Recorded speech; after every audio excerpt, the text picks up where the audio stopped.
day today. And there's lots of... There goes another bird. Well, yeah, there's lots of birds flying around. I really hope that a storm comes. And it's very windy today, which I already probably told you that. You might not be able to hear the wind right now, but yeah, here comes a little gust of wind. Oh yeah, that was a big one right there. Yep, it's pretty windy today. So, I'm going to be talking about storms.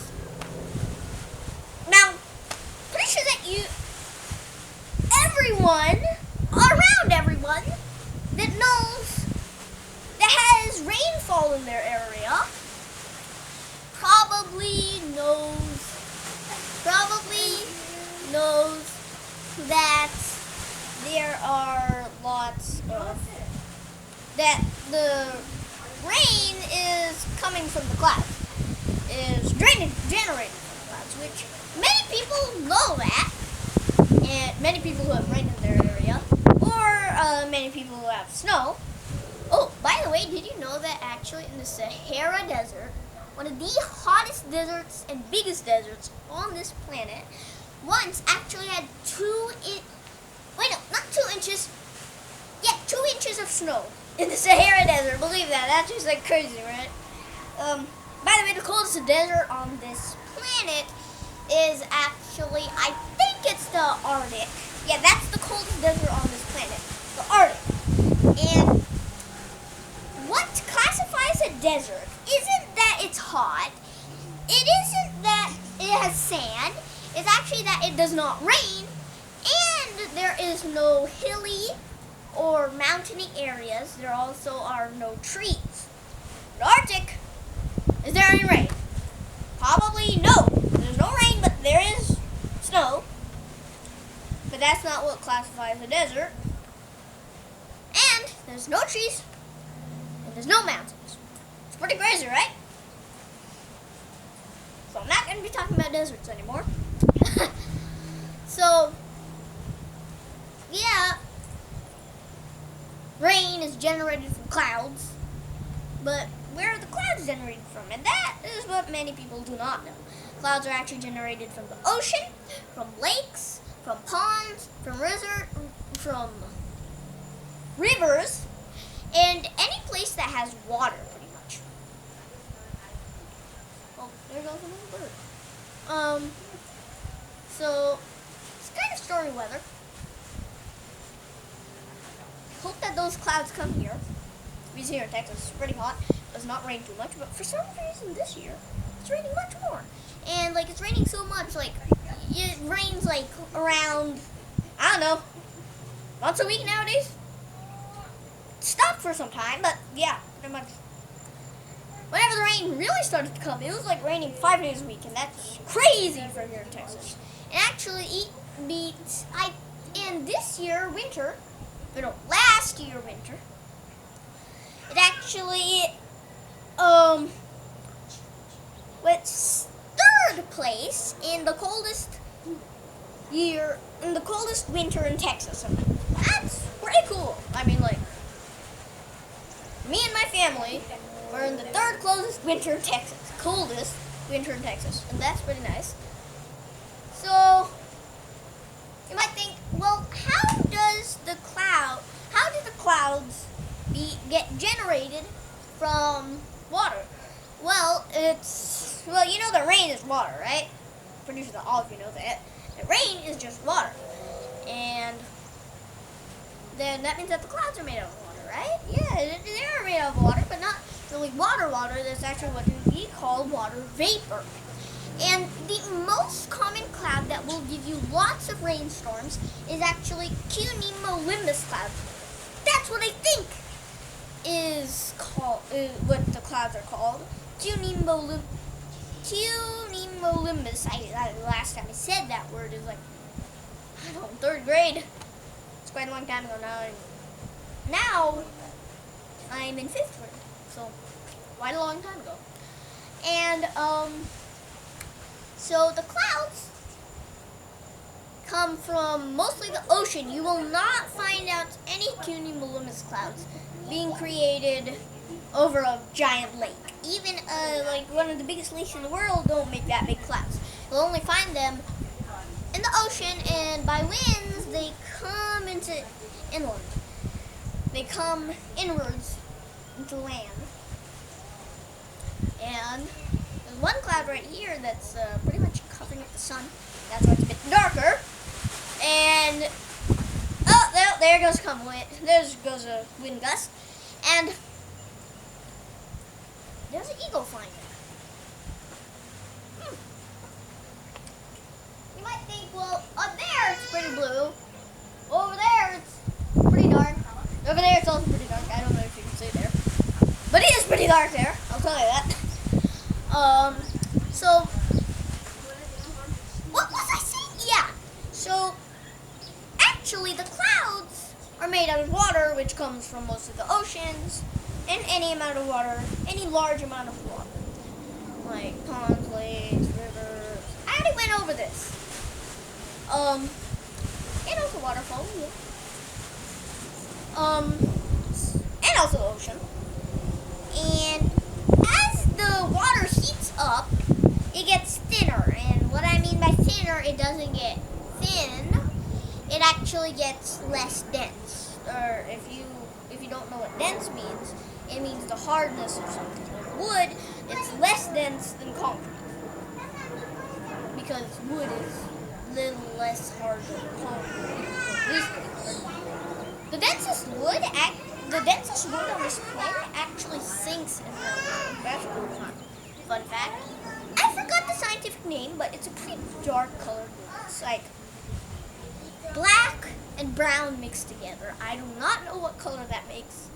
But a lot of brown and half the amount of black mixed together makes the color. I actually seen it once, but I never touched it.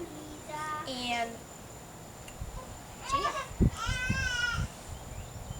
So now you might think, well, yeah, so what? So what? The water gets thinner.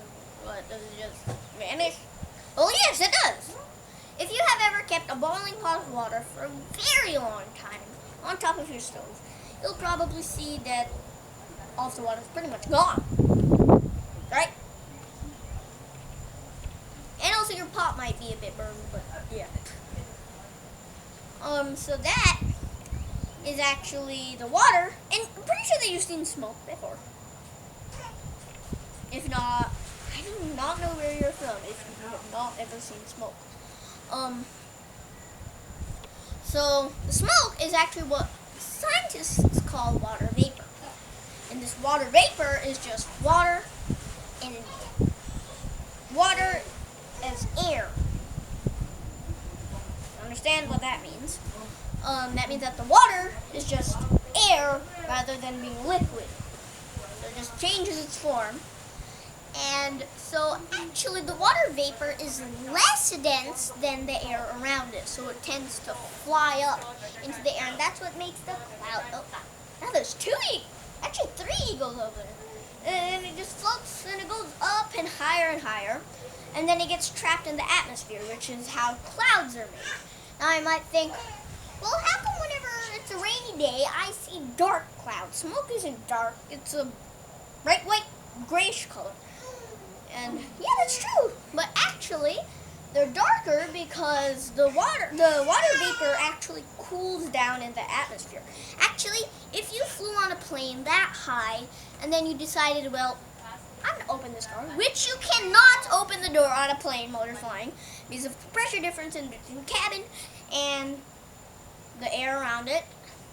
But the door is also locked, so I don't know how you're going to open it unless you were someone who wanted to do suicide. But yeah, I will not talk about that anymore. So that is that, pretty much. That's that. So the clouds go up in the sky, and there's actually 3 different heights that a cloud can be. And there is the lowest, there's the middle, and then there's the highest. And the biggest cloud that you'll see is, I think I already said this, the cumulonimbus cloud. That's the highest. Well, it actually takes up all of the space. It takes up the lowest, middle, and then highest. So that's pretty cool. So after these clouds get up there, as more and more water vapor keeps going up and then just kind of turning into one big fat blob of cloud, it starts to cool down because up there it's much below freezing. And that does not mean that the water will freeze, but yeah, that is how snow is made.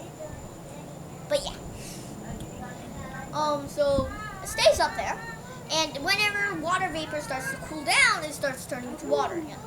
And as these droplets get from microscopic to larger and larger and larger, they start to get so heavy that they're not able to stay up there, and then they start to fall. That's what makes rain.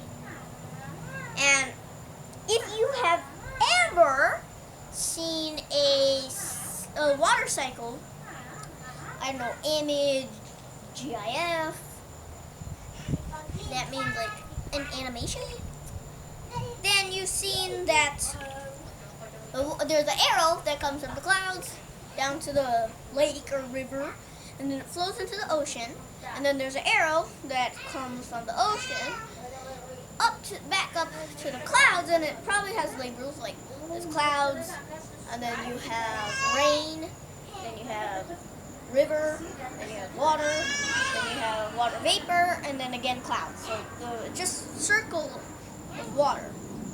And this is how we keep all the water in our atmosphere. The next video is going to be on pollution and how that all those clouds, how people, like that plane up there, is making gas in the atmosphere, which starts to make holes in the atmosphere, which is going to be terrible for people.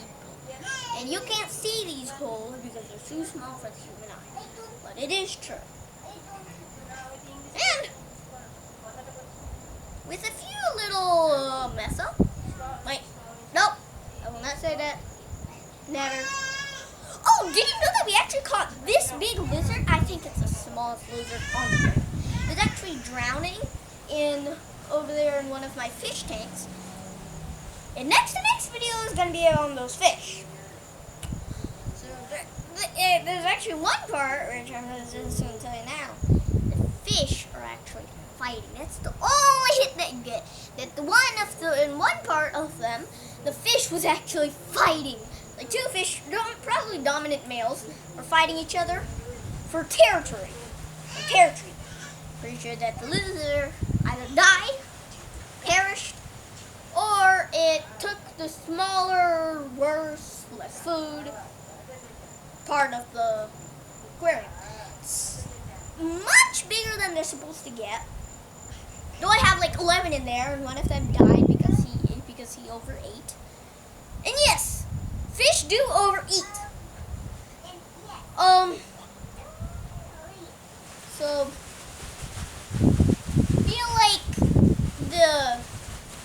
feel like the storm is gonna be starting around now, and I don't want my dad's cameras to get wet. So bye. Hope you see the rest of my video. I hope you didn't go away.